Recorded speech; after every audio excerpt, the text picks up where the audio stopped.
సత్యవతి కొంచెం చీపురు కట్టిస్తావా ఒకటి అని అంటే తనే ఈ కర్ర తీసుకొచ్చిందండి. కర్ర తీసుకొచ్చి ఇక్కడ నాటు ఏమైనా పెట్టావమ్మా? పెట్టానమ్మా, రబ్బర్ కట్టును ముందు నాటు పెట్టావా? నాటు ఏం పెట్టలేదమ్మా, డైరెక్ట్ పెట్టాను. ఈ రబ్బర్ ఎక్కడిది? రబ్బర్ ఇంటికన్నా ఉండే అదే సైకిల్ టైర్లు ఉంటాయి కదా, టైర్లు ఇవి అవి కొంటాం అనమాట. టైర్ కొంటాం, టైర్ కొని తీసుకొచ్చి ఇలాగా మాకు చీపుర్లకి అవసరం కాబట్టి తీసుకొచ్చి కడతాము. అది అంటే రబ్బర్ కట్టడం వల్ల ఆ చీపురు కుచ్చు పైకి రాకుండా బయటకి వచ్చి మేము తుడుచుకోవడానికి ఓపెన్ గా బాగుంటది అనమాట. ఓహో, ఈనెలు విప్పినట్టుగా వస్తాయి, జల్లిలాగా వస్తుంది అనమాట. ఆహా, నేను చెప్పినట్టు ఈ మాట అంట. అది అలాగా కత్తిరితో కట్ చేశారా? కత్తిరితో కట్ చేసుకోవచ్చు. ఆహా, మనకి టెర్రస్ గార్డెన్లో తుడుచుకోవడానికి కుండీలు అడుగునా స్టాండ్ అడుగునా కష్టమైపోతుంది కదండి. అందుకని అందరికీ ఉపయోగపడుతుంది కదా అని ఈ చీపురు ఎలా కట్టాలి ఏంటన్నది నేను చూపిస్తున్నాను. ఇప్పుడు ఏంటమ్మా ఈ తాడు?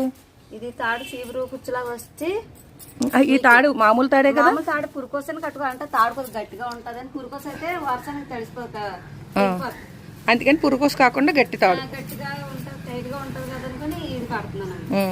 ఇలా కట్టిన చీపురు ఎన్నాళ్ళు ఉంటుందమ్మా? వాడకం బట్టి 2-3 వారాలకి, మీకైతే నెల తరబడి వస్తుంది. నెల ఏంటి, మేము వాడుకునేది తక్కువ కాబట్టి మాకు 2-3 ఏళ్ళు వచ్చేస్తుంది. 3 ఏళ్ళు వాడతారు కదా, మీకే తెలుస్తుంది. అంటే చీపురు ఇంకా తగ్గిపోయాక మనం అది తీసేసి ఇంకొక చీపురు కట్టుకోవాలి. ఈ పొట్టయిపోవడమే అరిగిపోవడం అంటే, అంతే కదా? పొట్టయిపోయి ఇంక మనకి వీలు అవ్వట్లేదు. ఇది కట్ చేయొద్దు అంటావా చివరిన? అయిపోద్దా? కట్ చేయకుండా ఉంచితేనే నీట్గా ఉంటుంది.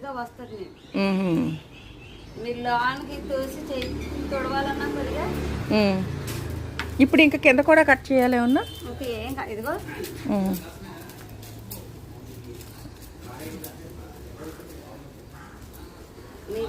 అది లూజ్ అవ్వదా ఇంకా?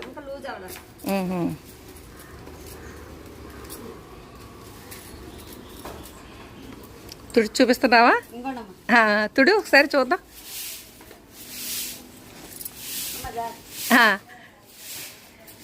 భలే వీలుగా ఉందమ్మా, ఎందుకంటే ఇప్పుడు అందరికీ కూడా